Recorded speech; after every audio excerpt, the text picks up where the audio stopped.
নমস্কার, আমি শ্রী সুমন। আজকের নতুন আরেকটা টিপস। আমরা জানি দক্ষিণ পূর্ব কোণ হচ্ছে অগ্নিকোণ, কিন্তু এই দক্ষিণ পূর্ব কোণের একদম মাঝামাঝি জায়গাটা অগ্নিকোণ বলেই আমরা জানি।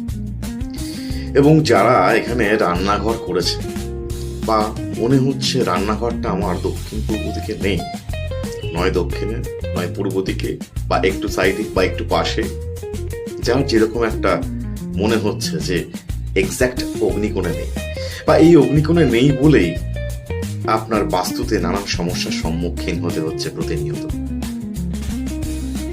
যারা এই বাস্তু নিয়ে বা অগ্নিকোণ নিয়ে সমস্যার সম্মুখীন হচ্ছে, আমি বলবো পারলে সেই স্থানে একটা মানি প্ল্যান্ট গাছ রাখুন। অগ্নিকোণের পিছনে রাখতে পারেন, বাড়ির বাইরেও রাখতে পারেন, বাড়ির ভেতরেও রাখতে পারেন। বাড়ির ভেতরে রাখলে যদি সেটাকে বাঁচিয়ে রাখা যায় খুবই ভালো।